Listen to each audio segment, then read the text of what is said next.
Bienvenue à tous dans Neutrality Studies. Je suis Pascal Lotaz et je suis à nouveau accompagné aujourd'hui par la docteure Joanna Lei, femme d'affaires taïwanaise, dirigeante dans les médias et ancienne députée du parti KMT. Joanna, ravie de vous retrouver. Merci Pascal. Merci de m'avoir invité et me donner l'occasion de m'adresser à votre public. Oui, merci d'avoir pris le temps. Il est déjà assez tard ce soir, et pourtant, vous êtes encore là pour en parler. Et vous savez, c'est justement le genre de moment où je suis content d'avoir cette discussion, parce qu'on a eu de très bonnes nouvelles la semaine dernière. Je vais juste vous montrer ça rapidement sur mon navigateur. La présidente du Kuomintang, le parti KMT de Taïwan, qui est actuellement dans l'opposition mais qui a longtemps été le parti dominant de l'île, a rencontré Xi Jinping la semaine dernière. Elle s'appelle Cheng Li-wen, si je prononce bien. Et ce n'est pas la présidente de Taïwan, rien de tout ça. C'est simplement la chef du parti d'opposition.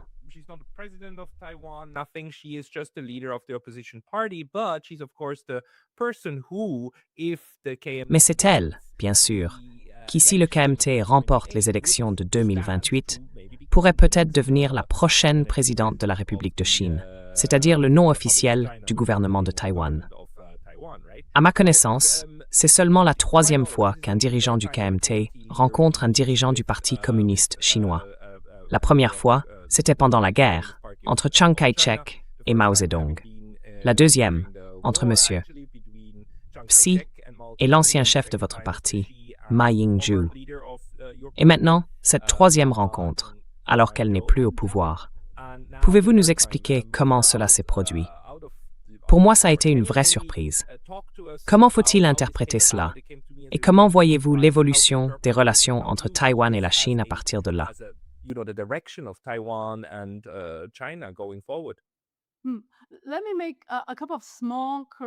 Permettez-moi de faire quelques petites corrections. La guerre civile, c'est elle qui a déterminé la situation entre les deux rives.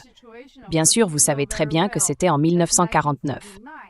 Après ça, la première véritable rencontre entre le dirigeant du Kuomintang et celui du Parti communiste chinois a eu lieu en 2005, entre Lien Chan et Hu Jintao. Donc Hu Jintao a rencontré Lien Chan en 2005. À ce moment-là, le Kuomintang était aussi le parti d'opposition, pas le parti au pouvoir. Quand Lien Chan s'est rendu là-bas en 2005, cela a en fait ouvert la voie à un dialogue direct entre les deux partis, à des discussions et à des négociations pendant les années qui ont suivi sous l'ère de Ma Ying-jeou. La deuxième grande rencontre a eu lieu en 2016, juste avant que Ma Ying-jeou ne quitte ses fonctions.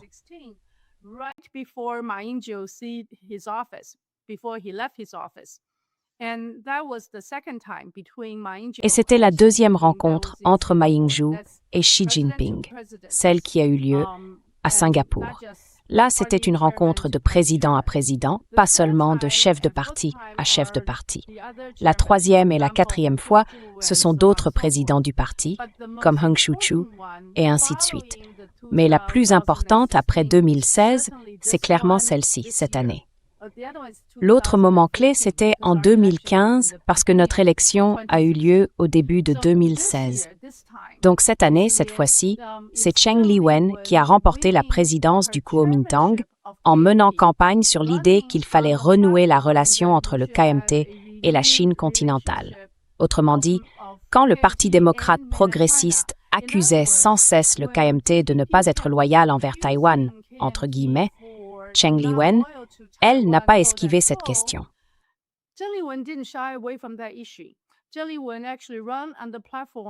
Cheng Li-wen s'est présentée avec l'idée qu'il fallait relancer le dialogue entre le KMT et le PCC.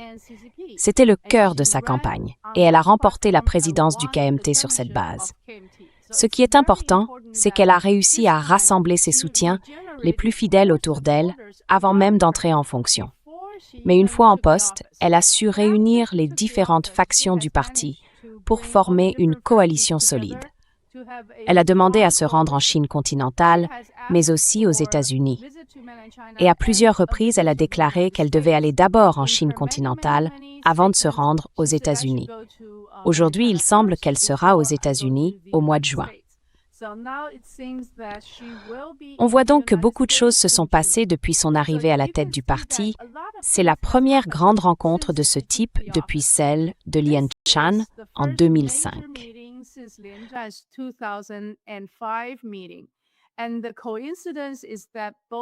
Et ce qui est intéressant, c'est que dans les deux cas, le Kuomintang n'était pas le parti au pouvoir. C'était le parti d'opposition, mais avec un nombre important de sièges, une présence assez forte au yuan législatif. Après la rencontre de 2005, à laquelle je faisais partie de la délégation et où je siégeais aussi au yuan législatif, nous avons réussi à ouvrir des vols directs et à autoriser les visas pour les visiteurs venant de Chine continentale vers Taïwan. Donc même avant que Ma Ying-jeou ne prenne ses fonctions en 2008, nous avions déjà pu établir officiellement des canaux de communication et permettre la libre circulation des personnes entre les deux rives du détroit. Et ça, je pense que c'est important à souligner parce que certains disent « Oh, vous savez, elle n'est que la chef de l'opposition. Elle n'est pas présidente. Elle ne peut pas faire grand-chose. » Mais à l'époque, nous non plus, nous n'étions pas le parti au pouvoir.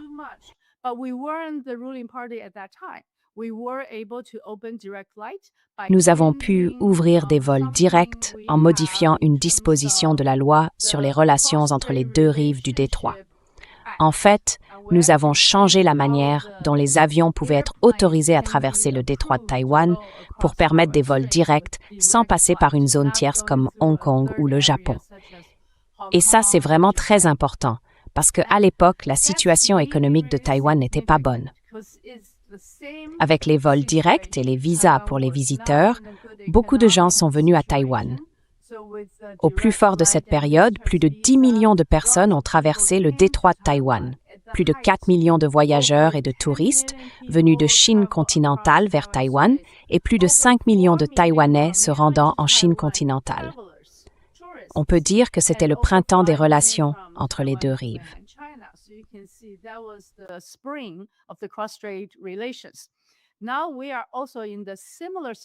Nous sommes aujourd'hui dans une situation assez similaire.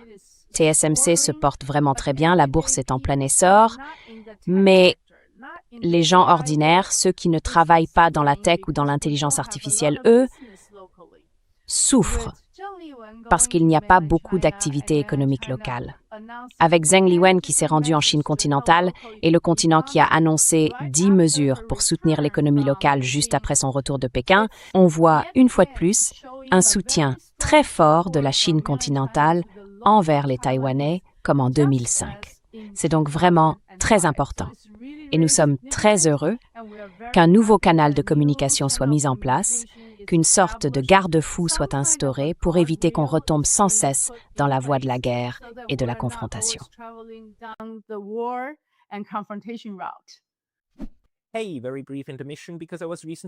Petite pause rapide, parce que j'ai été récemment banni de YouTube.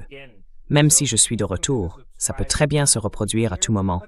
Donc s'il vous plaît, pensez à vous abonner, non seulement ici, mais aussi à ma newsletter sur Substack. C'est pakalota.substack.com. Le lien est dans la description, juste en dessous. Et maintenant, on reprend la vidéo. Oui, en fait, le KMT gère pratiquement un deuxième canal diplomatique avec la Chine continentale, non? Un canal séparé de ce que fait le gouvernement du DPP. Et on a déjà vu ça auparavant.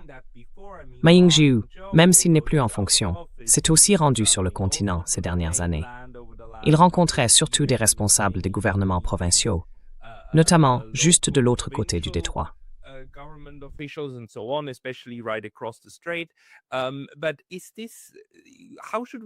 Mais alors, comment faut-il interpréter ça? Est-ce une forme, disons encore une fois, de diplomatie parallèle? Et franchement, je trouve très surprenant qu'elle ait réussi à rencontrer Xi Jinping. Enfin, c'est le président de la Chine, et il a accepté un rendez-vous avec elle, la présidente du parti d'opposition, donc quelqu'un qui n'est pas au pouvoir. Du coup, ça montre aussi qu'il s'expose pas mal, et qu'il affiche clairement que la Chine a, disons, un parti de préférence avec lequel elle aimerait travailler. À ton avis, qu'est-ce que ça nous dit du côté chinois, du côté de la Chine continentale, sur la manière dont ils abordent maintenant Taïwan?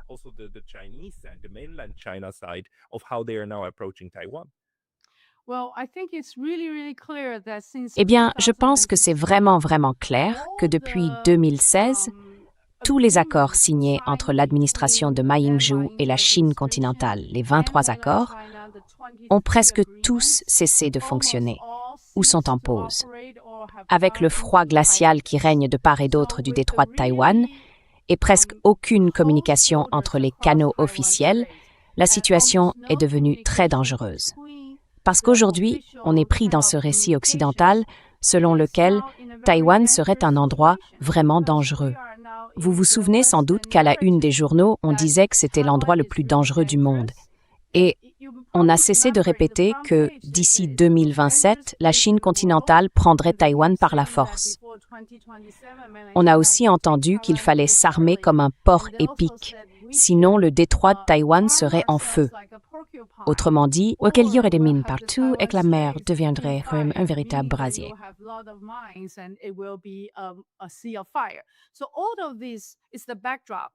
Tout ça, c'est le contexte qui explique pourquoi cet événement a eu lieu et pourquoi il est si important. En 2005, c'était la première fois que le Parti démocrate progressiste prenait la présidence. Et c'est aussi à ce moment-là que Chen Shui-bian a commencé à s'éloigner de nos anciens garde-fous et à vraiment promouvoir l'indépendance de Taïwan. Donc à cette période charnière, Lian Chan nous a emmenés en Chine continentale, où nous avons mis en place non pas un canal officieux, mais un véritable forum entre partis. 2 forums distincts ont été convenus et l'un d'eux a été mis en œuvre.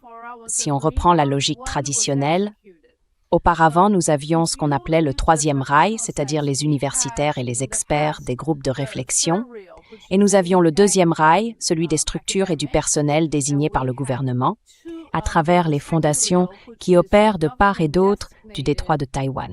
C'est ce qu'on appelait le deuxième rail.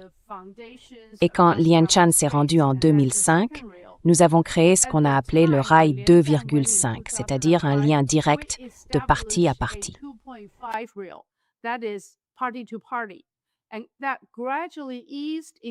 Et petit à petit, pendant l'ère de Ma Ying-jeou, on est passé à ce qu'on appelle le premier rail, c'est-à-dire les échanges directs entre gouvernements, entre administrations, d'agence à agence. Donc, on a connu une progression. D'abord le troisième rail, celui des sociétés civiles, puis le deuxième rail, celui des fondations désignées par le gouvernement, ensuite ce qu'on appelle le 2,5, les échanges entre partis, et enfin, on est arrivé au premier rail, la première voie de négociation directe. Il est important de se souvenir de cette évolution, parce que ces négociations directes ont abouti à 23 accords, dont le plus important est l'accord-cadre économique, que tout le monde appelle le CFA. Vous vous en souvenez sans doute. Le CFA, c'est l'accord-cadre le plus important entre les 2 rives du détroit de Taïwan. Il a offert aux hommes d'affaires taïwanais de nombreuses opportunités en Chine continentale.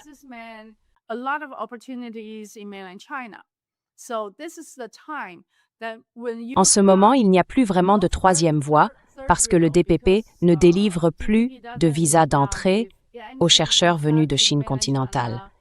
Et je le dis en toute responsabilité, il ne pousse même pas les professeurs des grandes universités à se rendre en Chine continentale, que ce soit pour des groupes de réflexion ou des forums. Donc cette troisième voie est pratiquement morte. Quant à la deuxième voie, celle de l'ARATS et de la CEF, les 2 fondations, il n'y a plus aucune communication. Et bien sûr, la première voie, celle entre gouvernements, n'existe tout simplement plus. Nous sommes donc dans une situation très dangereuse. Le monde ne pense pas que nous allons entrer en guerre, mais les anciens canaux de communication, le dialogue d'autrefois, la bonne volonté d'autrefois, tout cela est en train de disparaître.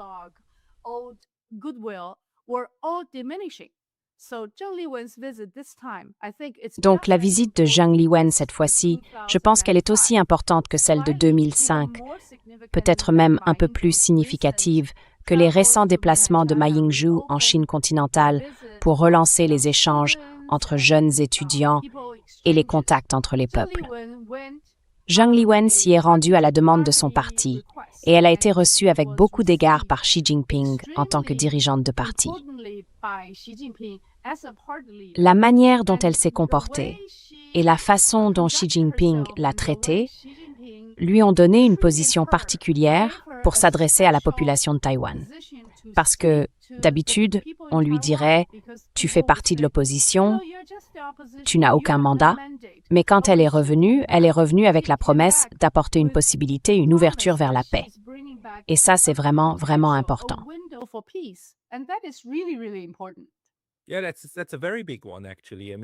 Oui, c'est un point vraiment important en fait.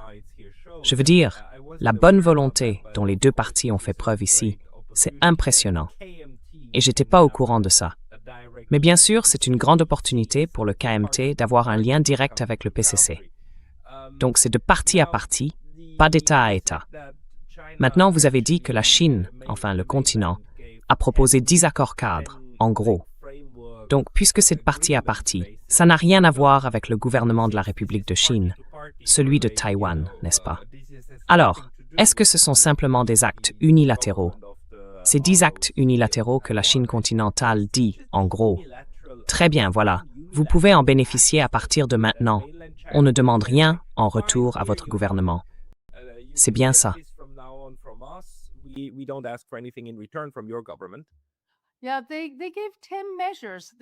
Oui, ils ont proposé 10 mesures. Et franchement, ce sont toutes d'excellentes mesures. Par exemple, la première, c'est de reprendre les vols directs. Parce que vous vous souvenez sûrement que pendant le COVID, beaucoup de liaisons n'étaient plus opérationnelles. Donc, si je voulais aller dans certaines villes, c'était très compliqué. Il fallait passer par Shanghai, puis prendre le train à grande vitesse, et ainsi de suite.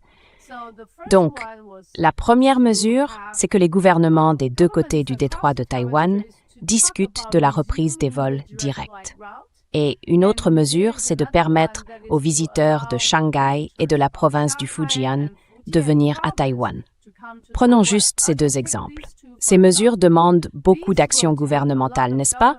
Il faut délivrer des visas d'entrée, approuver les liaisons aériennes et tout le reste. Mais quand le DPP en parle à la population, il répète que la Chine continentale ne fait que nous tendre un appât enrobé de sucre.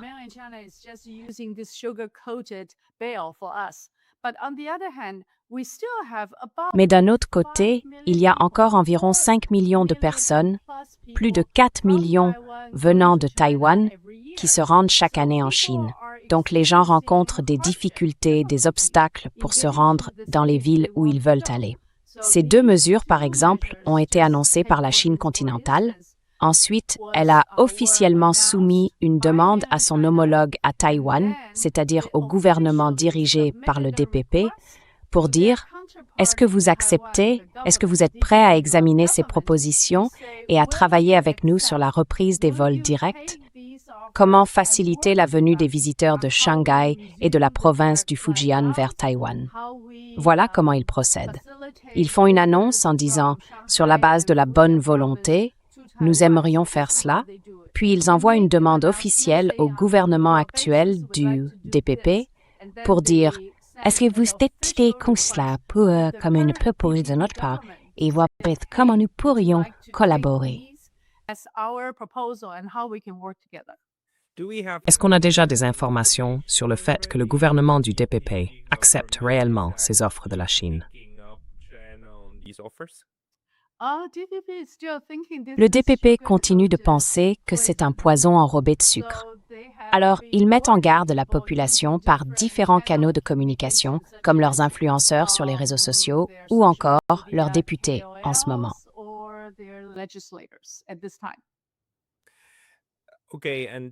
D'accord. Et pour les 8 autres mesures, est-ce qu'il y en a une que vous trouvez vraiment importante?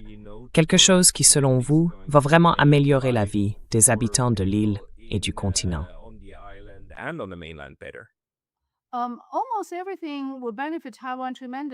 Presque tout cela profitera énormément à Taïwan. Par exemple, ils vont rouvrir les marchés agricoles et aquacoles à la Chine Et puis, ils ont aussi parlé de Kinmen, cette petite île en face de Xiamen, qui a déjà joué un rôle important.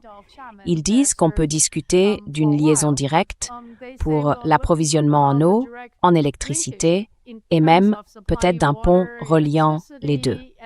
Donc, ils ont présenté beaucoup de propositions très intéressantes, en partant bien sûr du principe que les deux rives du détroit de Taïwan vont se rapprocher et non pas aller vers un mouvement séparatiste taïwanais. Ce sont les deux bases que Cheng Liwen a rappelées. D'abord, le consensus de 1992, une seule Chine, et ensuite la position ferme du Kuomintang contre l'indépendance de Taïwan. Ces deux éléments sont les fondations politiques de l'ensemble de ces 10 mesures.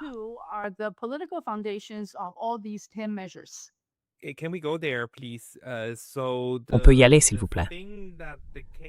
Alors, ce à quoi le KMT s'est engagé, en gros, c'est à affirmer la position du consensus de 1992. Nous sommes derrière le principe d'une seule Chine, et Taïwan en fait partie. Mais nous n'allons pas dire qui est le véritable gouvernement. Et l'autre point, c'était quoi déjà? Qu'est-ce que vous disiez? Contre le mouvement pour l'indépendance de Taïwan. Contre le mouvement indépendantiste. Donc, ils ne le soutiendront pas. Le KMT s'opposera au mouvement pour l'indépendance et le parti s'engage à mener sa campagne pour l'élection de 2028 sur ces deux principes.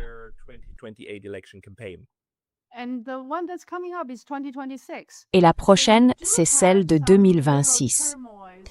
Donc oui, il y a un peu d'agitation parce que certains candidats aux élections locales de 2026 estiment qu'ils ne veulent pas faire campagne sur une plateforme trop sensible politiquement. Ils préfèrent parler, par exemple, de la façon dont on peut améliorer l'économie locale, offrir de meilleures opportunités aux habitants, une bonne éducation, du lait pour les enfants à l'école. En somme, ce sont ça, les vrais enjeux des élections locales.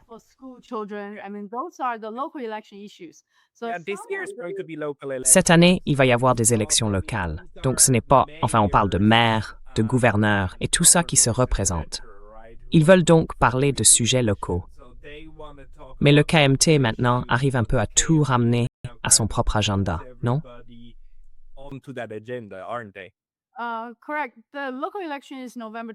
Exactement. L'élection locale aura lieu le 28 novembre.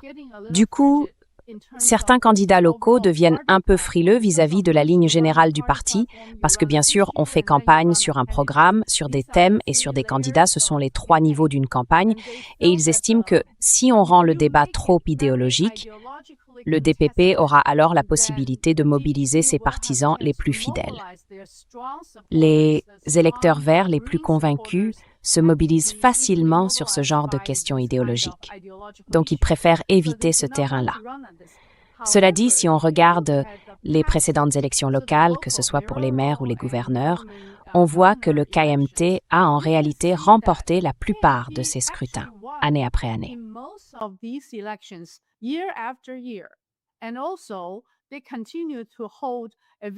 Et puis, ils continuent d'avoir un pourcentage vraiment élevé. Par exemple, lors des dernières élections de 2022, le KMT, le camp en bleu, a remporté 14 scrutins. Si on ajoute le camp blanc, ça fait 15, et le DPP n'en a gagné que 5. Donc il y a une énorme différence entre la force du DPP et celle du KMT dans les élections locales. Mais dans ces circonscriptions, comme Kaohsiung et les autres où le DPP a gagné, candidats pensaient qu'ils risquaient de perdre, au moins de perdre une partie de leur chance, voire leur avantage, si la campagne devenait trop idéologique et trop disputée.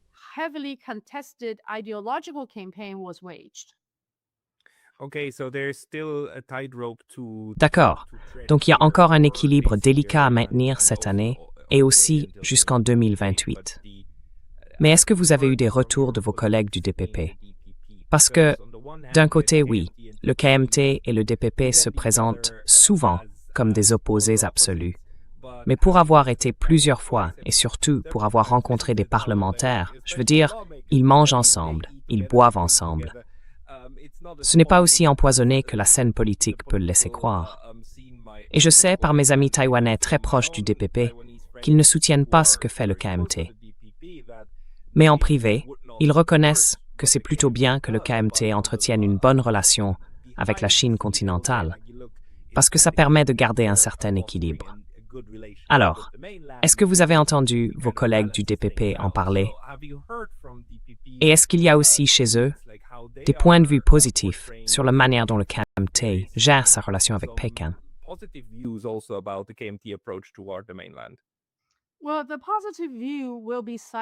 Eh bien, le point de vue positif restera silencieux. Ceux qu'on entend les plus bruyants, ce sont ceux du camp de la confrontation idéologique. Parce qu'en ce moment, on débat de l'achat d'équipements militaires aux États-Unis. Donc, si on devait acheter pour 400 milliards de dollars d'armes américaines, évidemment, cela repose sur l'idée d'une énorme menace venant de la Chine continentale. Mais si on ouvre un dialogue direct, si on a la possibilité de se parler, alors comment continuer à présenter la situation comme si nous étions en grand danger et qu'il fallait absolument dépenser ou engager une telle somme sans même savoir exactement ce que les États-Unis vont nous vendre? Donc, pendant qu'ils contestent la loi sur les achats militaires, ils ne parlent pas des aspects positifs. Même ceux qui pensent qu'une meilleure communication, qu'un dialogue plus large est bénéfique pour la stabilité entre les deux rives, ne l'iront pas ouvertement pour le moment.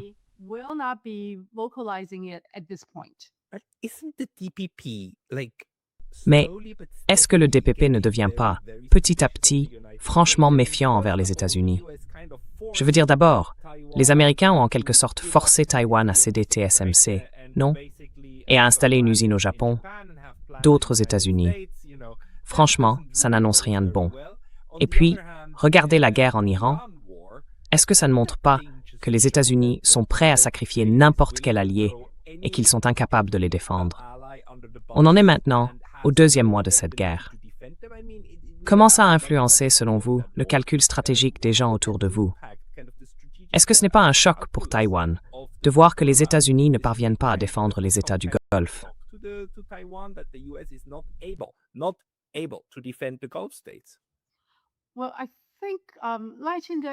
Eh bien, je pense que Lai Ching-te refuse simplement de l'admettre. Donc, il n'y a pas d'issue possible.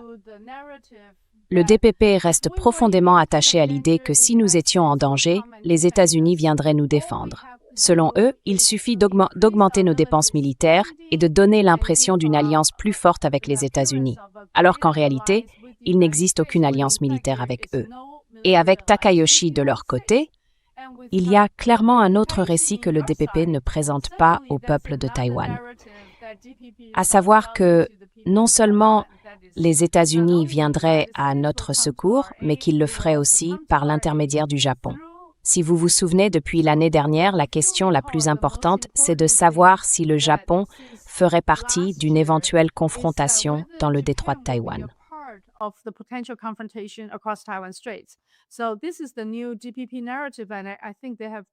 Donc voilà, c'est le nouveau discours du DPP et je pense qu'ils ont le sentiment de ne plus avoir d'issue. Ce que vous avez dit est tout à fait vrai. TSMC a été forcé d'aller aux États-Unis, avec en plus un engagement financier énorme pour y investir. Et notre engagement en dollars est même plus élevé que celui du Japon.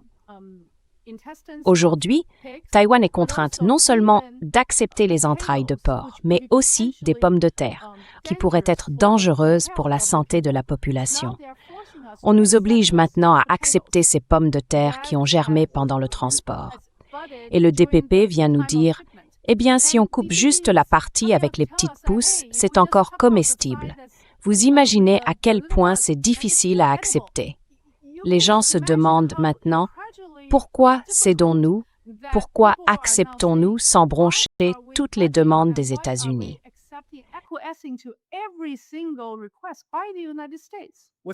Est-ce que c'était une concession que vous avez dû faire pour éviter d'être soumis à des droits de douane par les États-Unis? Oui, c'est encore en discussion et il continue d'ajouter de nouveaux termes, de nouvelles conditions. Et la question des pommes de terre, c'est la plus récente, elle est apparue juste la semaine dernière.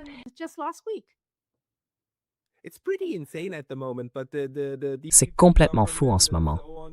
Mais le gouvernement du DPP et les autres continuent de dire non, non, c'est bon pour nous. Comme si des pommes de terre pourries, c'était bon pour nous. Que nous retirer notre production de semi-conducteurs, c'était bon pour nous. Et que nous transformer en une future Ukraine pour que les États-Unis mènent leur guerre par procuration contre la Chine, c'était bon pour nous. Le mieux dans tout ça, c'est qu'on coulera avec le Japon. C'est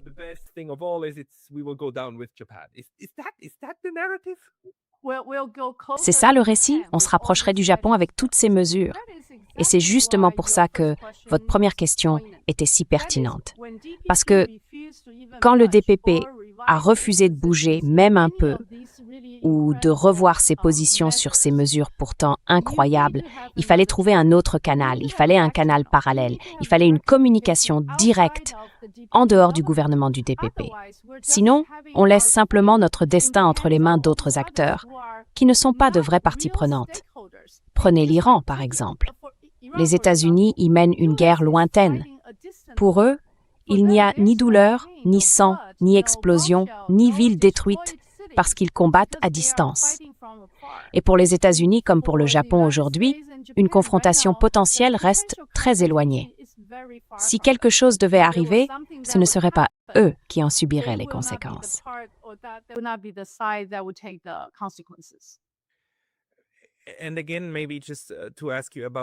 Encore une fois, peut-être juste pour te demander à propos de l'Iran. Comment la guerre en Iran est-elle présentée en ce moment à Taïwan, dans les grands médias et tout ça, d'après ce que tu vois?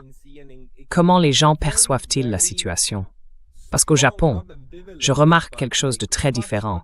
Pas de l'ambivalence, mais une approche beaucoup moins idéologique que ce qu'on observe en Europe ou aux États-Unis, par exemple. Les médias japonais montrent ce qui se passe, puis ils s'arrêtent là. Ils essaient même d'expliquer l'histoire du conflit, ce qu'on ne voit pas souvent en Occident. Et à Taïwan, c'est comment?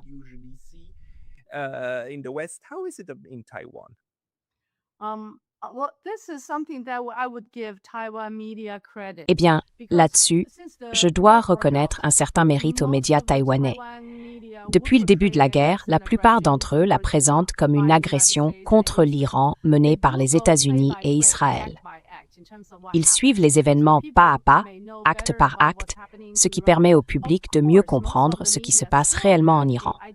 Bien sûr, la plupart des médias gardent une coloration idéologique. Certains continuent de décrire l'Iran comme un empire du mal et ils reprennent sans trop de recul le récit israélien, selon lequel, depuis le 7 octobre, Israël serait en danger et devrait se défendre. Ainsi, même les opérations dans le sud du Liban et la destruction massive subie par l'Iran sont souvent présentées comme des actes de légitime défense. Bref, les médias taïwanais couvrent largement les actions liées à cette guerre.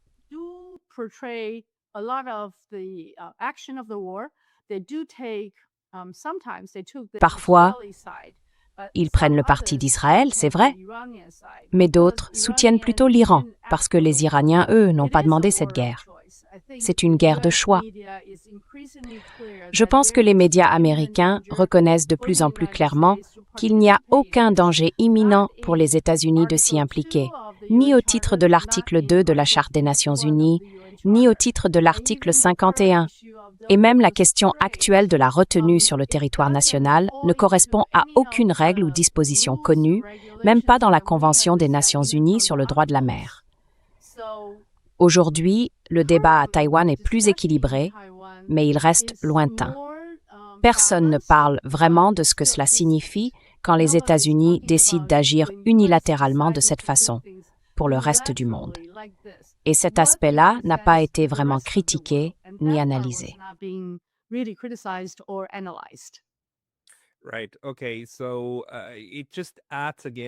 D'accord. Bon, tout ça ne fait que renforcer, encore une fois, les soupçons qu'on peut avoir sur les intentions des États-Unis en matière de guerre. Et malheureusement, à Washington, on parle d'une troisième guerre depuis très longtemps. L'idée, bien sûr, c'est qu'elle aurait lieu à Taïwan, ou à propos de Taïwan, face à la Chine. Et puis, il y a cette échéance complètement artificielle de 2027, dont on parle beaucoup. Comment est-ce que ça évolue en ce moment? Je veux dire, dans votre milieu, dans les cercles de sécurité, tout ça, est-ce que selon vous, il y a un danger réel qui viendrait de la Chine vers l'île dans l'année à venir?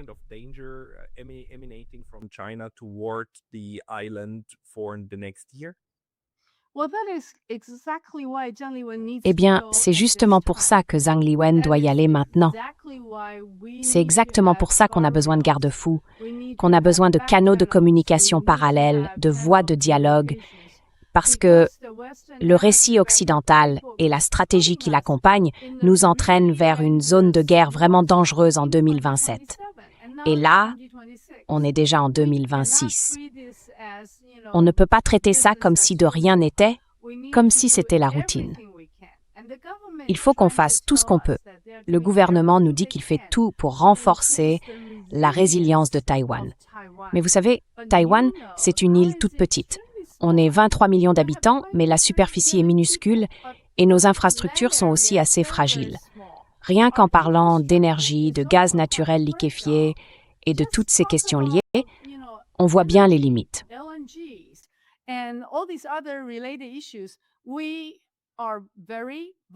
Nous serions très vulnérables s'il devait y avoir un conflit majeur entre la Chine et Taïwan.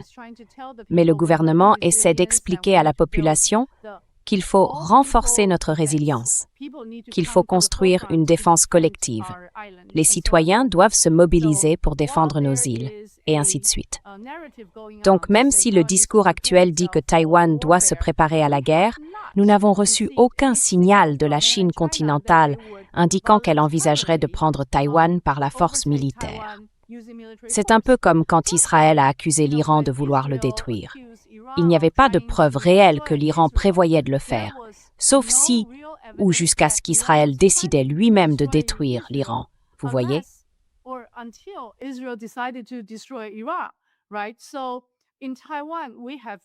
Alors, à Taïwan, nous n'avons pas de véritables preuves ni de renseignements indiquant que la Chine veut nous attaquer militairement.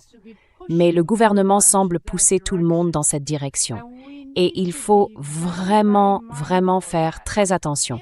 Parce que si Taïwan déclarait officiellement son indépendance ou s'il y avait une intervention étrangère directe dans la situation du détroit, cela entrerait dans les conditions prévues par la loi anti-sécession pour l'usage de la force militaire contre Taïwan. Donc, il faut être extrêmement prudent, non seulement sur les mesures qu'on prend, mais aussi sur le message qu'on envoie. Qu'est-ce qu'on communique à la Chine continentale? Est-ce que Taïwan cherche à préserver la paix ou est-ce qu'on cherche à provoquer la guerre? Et ça, c'est absolument crucial.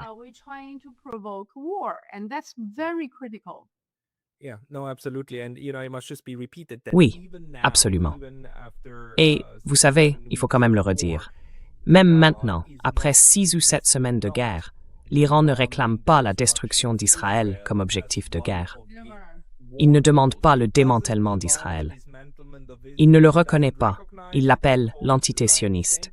Mais il ne demande pas qu'elle soit dissoute pour créer la Palestine ou autre chose. Ce n'est pas dans les revendications. De la même façon, pour la Chine, la revendication n'est pas que Taïwan soit absorbé ou quoi que ce soit. Ce que la Chine demande, en réalité, c'est une forme de réunification. Et ce que réunification veut dire, c'est justement ce qui est en débat.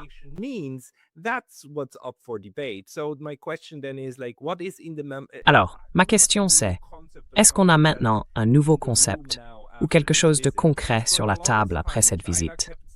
Parce que pendant très longtemps, la Chine répétait à Taïwan, un pays, 2 systèmes. Et Taïwan répondait, regardez Hong Kong, ça n'a pas très bien marché, donc non merci, on va éviter ça. Mais Taïwan a toujours été un peu ambigu avec ce qu'on appelle le consensus de 1992, sans vraiment s'y engager, mais sans non plus le rejeter clairement. Est-ce qu'on a aujourd'hui un nouveau cadre, quelque chose qui permettrait de résoudre cette équation?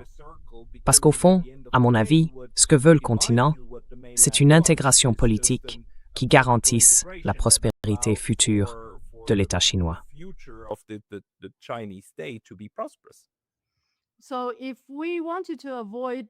Donc, si on veut éviter d'emprunter la voie de la guerre, il faut qu'il existe une alternative sur le chemin de la paix.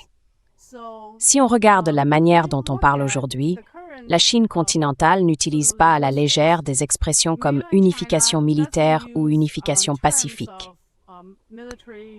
Mais de l'autre côté, le Parti démocrate progressiste, le DPP, utilise maintenant le maintien du statu quo comme une façon de dire « nous voulons rester séparés de la Chine de façon permanente ». Alors qu'en réalité, le concept original de maintien du statu quo, du moins d'après les sondages d'opinion publique des années 80 à 90, c'était de préserver la paix et la stabilité à travers le détroit de Taïwan. Et c'est ça le statu quo, non? Aujourd'hui, le DPP transforme ce concept pour lui donner le sens suivant. Rester séparés pour toujours et considérer que c'est ça, le statu quo.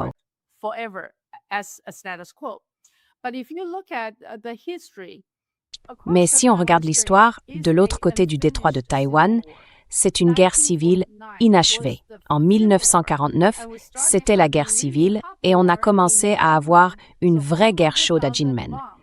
Environ 400 000 bombes sont tombées sur cette toute petite île. Mais pendant très longtemps, depuis 1958, il n'y a pas eu de confrontation militaire directe. C'est donc une situation très particulière, une non-confrontation prolongée sur une très longue période, sans résolution de la guerre civile. Aujourd'hui, j'utilise un terme que j'appelle la non-finalité politique. Cela veut dire que les deux côtés affirment qu'il y aura un jour un état final d'unification. C'est ce que prévoient nos deux constitutions. Mais pour l'instant, nous sommes dans cette période de non-finalité. On n'y est pas encore.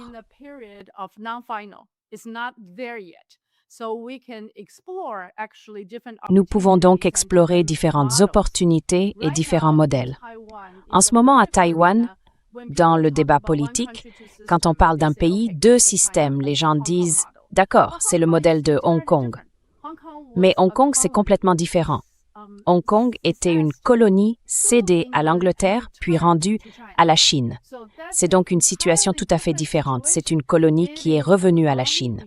Le modèle chinois ne définit donc pas forcément ce que sera le modèle taïwanais. Le modèle taïwanais peut être totalement différent de celui de Hong Kong. Et si on regarde le plus récent exemple, celui du port franc de Hainan, qui est aussi une forme de un pays, deux systèmes, on voit que beaucoup de ces structures et de ces règles sont en train d'être rédigées et inscrites dans la loi.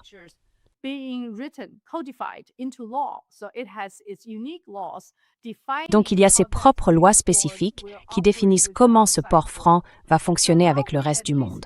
Aujourd'hui, on a donc au moins 3 modèles différents du principe un pays, deux systèmes, sans même parler des régions autonomes à l'intérieur de la Chine où vivent des minorités chinoises. Autrement dit, sans évoquer ces minorités à l'intérieur du pays, Hong Kong, Macao et Hainan sont déjà 3 exemples du modèle un pays, deux systèmes. Taïwan peut donc s'inspirer de tous ces modèles à différents niveaux et tenter d'expérimenter. Et même si on ne veut pas créer un véritable terrain d'essai, on peut utiliser l'intelligence artificielle, on peut faire des simulations, on peut essayer de voir comment ce modèle un pays, deux systèmes pourrait être conçu et appliqué à Taïwan.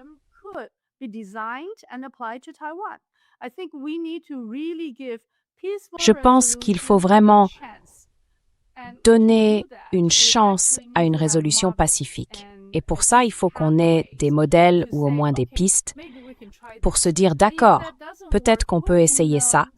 Et si ça ne marche pas, on est encore dans une zone d'essai, on peut toujours revenir en arrière et tenter autre chose. Et si après avoir tout essayé, rien ne fonctionne, alors il y aura une unification forcée. Mais avant d'en arriver là, cette unification forcée impliquerait forcément une action militaire, avec des pertes humaines et des dommages collatéraux. Donc, tant qu'on n'en est pas là, on peut encore explorer d'autres modèles, d'autres voies, pour voir s'il existe des possibilités de paix.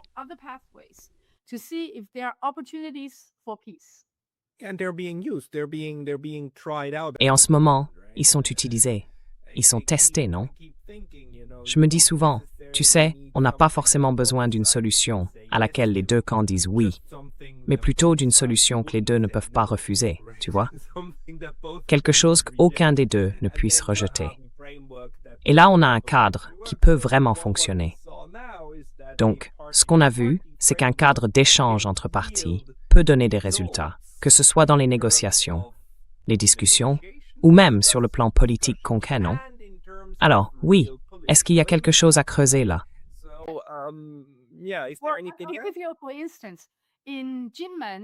Par exemple, à Jinmen, cette petite île, quand Jinmen a proposé pour la première fois d'établir une liaison directe, ils ont appelé ça les petits trois liens. L'idée, c'était que les gens puissent voyager de Jinmen à Xiamen en prenant le ferry. C'était avant qu'on puisse aller directement de l'aéroport de Songshan à celui de Shanghai. Ils ont donc lancé un projet expérimental, une sorte de petit lien pilote. Dans ce programme pilote, il fallait résoudre tous les obstacles administratifs. Il fallait s'assurer que chacun reconnaisse les documents de voyage de l'autre. Il fallait aussi mettre en place toutes sortes d'accords, mais à l'échelle locale. Donc, quand Jinmen a fait ça, ça a été la première percée.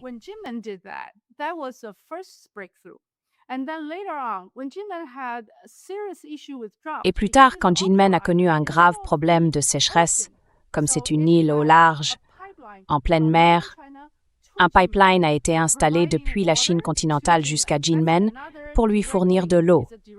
C'est un autre lien direct, une alimentation en eau directe. Ce genre de choses peut être testé dans un programme pilote sur une petite zone. Et une fois que ces tests sont terminés, sans aucun soi-disant risque pour la sécurité nationale, on peut alors les étendre, les appliquer à une zone plus large. Donc je pense qu'il est important de lancer toutes ces discussions et ces programmes pilotes, même si le DPP actuel ne le fera pas.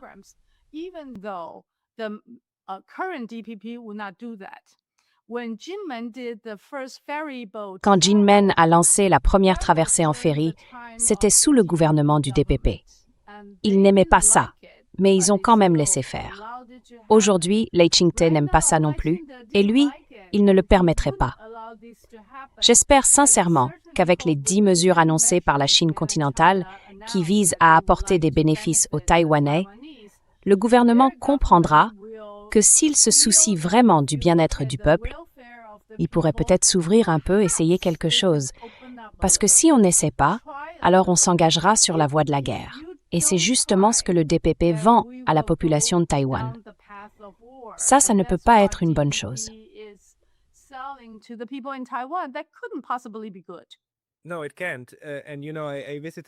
Non, ce n'est pas possible. Vous savez, j'ai visité Kinmen en 2019 et je me souviens que les gens parlaient du pipeline d'eau en disant à quel point c'était important et significatif. Et vous savez, c'est à peine à 3000, donc environ 5 kilomètres, de Xiamen. On peut littéralement voir la Chine continentale depuis là-bas. Et ce qu'il faut comprendre, c'est que la Chine continentale laisse Kinmen tranquille. Elle reconnaît que, d'accord, très bien, c'est ici que ça s'arrête. C'est comme ça qu'on gère nos relations.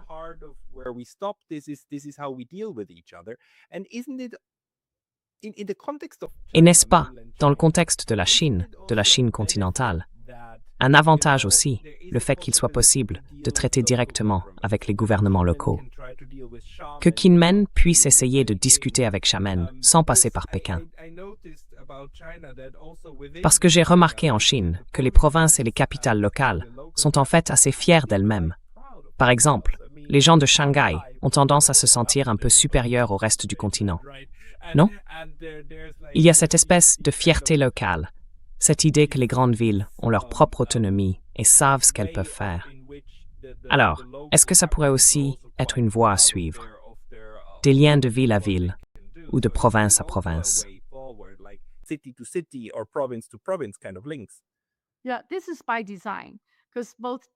Oui, c'est voulu. Parce que Kinmen et Mazu se trouvent juste en face de Fuzhou, toujours dans la province du Fujian, c'est fait exprès.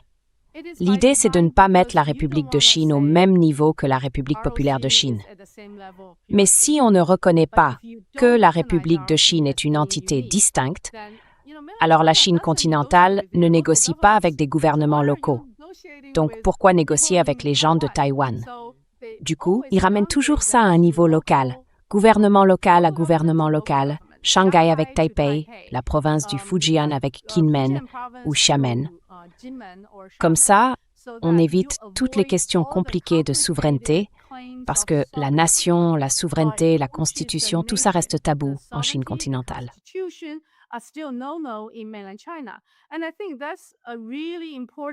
Et je pense que c'est un point vraiment important pour les Chinois du continent s'ils veulent avancer dans leur relation avec Taïwan. Parce qu'ils ont refusé, pendant très très longtemps, de reconnaître Taïwan, de reconnaître l'existence de la République de Chine. Beaucoup de gens en Chine pensent d'ailleurs que la République de Chine a disparu en 1949, quand la République populaire de Chine a été fondée. C'est une chose de le dire à l'intérieur du pays, mais si on veut maintenant envisager une résolution de la situation à travers le détroit, il faut des interlocuteurs autour de la table. Comme je l'ai dit, Pékin ne négociera pas avec le Guangdong ni avec le Henan, il négociera avec Taïwan, parce qu'il faut reconnaître qu'il existe deux juridictions différentes, deux administrations distinctes. Donc, d'une certaine manière, la Chine continentale doit reconnaître Taïwan et le gouvernement de la République de Chine si elle veut que cette question soit traitée comme une affaire interne à résoudre. C'est une résolution interne d'une guerre civile, une guerre civile qui n'a jamais vraiment été réglée.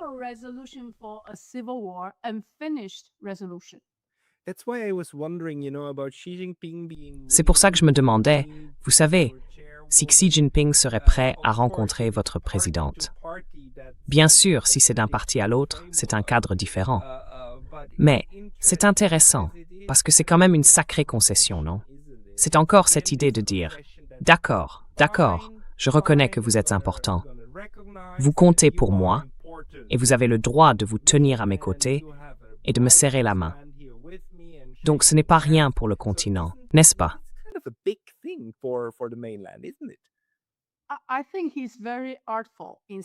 Je pense qu'il est très habile dans la façon dont il fait passer ce message. Vous savez, la posture de Zhu Lilun et la manière dont elle est traitée, c'est différent de n'importe quel autre responsable local, entre guillemets. Donc, si on disait simplement « il n'y a qu'une seule Chine, Taïwan fait partie de la Chine, point final », alors Zhu Lilun ne serait pas traitée de cette façon. Elle est traitée ainsi parce qu'il y a une reconnaissance implicite du fait que nous avons une guerre civile non résolue. Et si tout est replacé dans ce contexte-là, alors il n'y a plus de place pour une intervention internationale.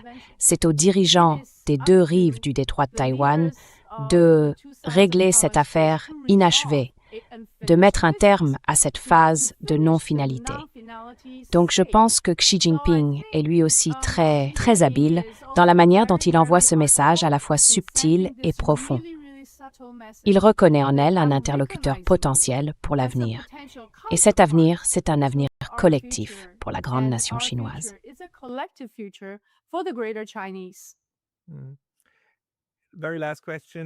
Toute dernière question. Les retours que vous avez entendus jusqu'à présent, venant des gens autour de vous, au sein du KMT et en dehors du KMT, ils étaient positifs, négatifs ou plutôt partagés à Taïwan à propos de cette visite? Est-ce qu'au final, on peut dire que c'était une réussite?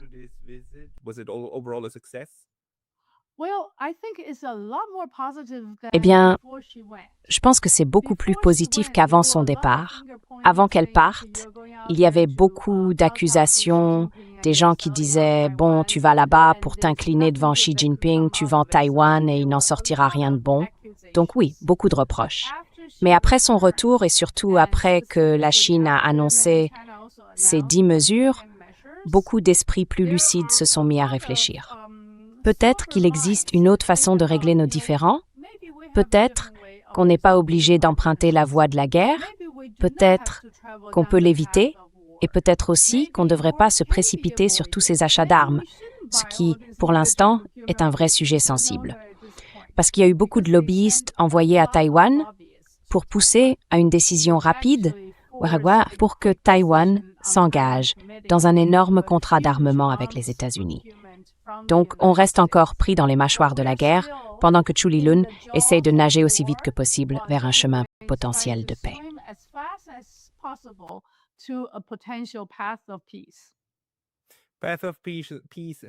Ce qu'il nous faut, c'est un chemin de paix, des ponts de paix, pas encore plus d'instruments de guerre. Ce sont des signes très encourageants. Espérons que ça continue. On en reparlera sûrement. Joanna, les gens veulent te suivre. Est-ce qu'il y a un endroit où tu publies parfois, où ils peuvent te retrouver?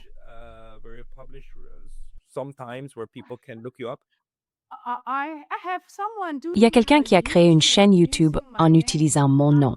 Je n'ai aucune idée de qui c'est, mais la plupart du contenu, ce sont vraiment mes déclarations à la télévision, et ainsi de suite. YouTube a une chaîne appelée Dr. Joanna Lay. Donc en fait, vous n'êtes pas contre celle-là. Vous encouragez les gens. J'en ai aucune idée, je ne sais pas qui fait ça, mais je vérifie le contenu et c'est bien moi. C'est pas de l'intelligence artificielle, c'est pas une info bidon. Très bien. Vous pouvez donc suivre cela, Joanna Lay. Sinon, nous aurons la vraie Joanna Lay, la véritable, à nouveau dans cette émission très bientôt.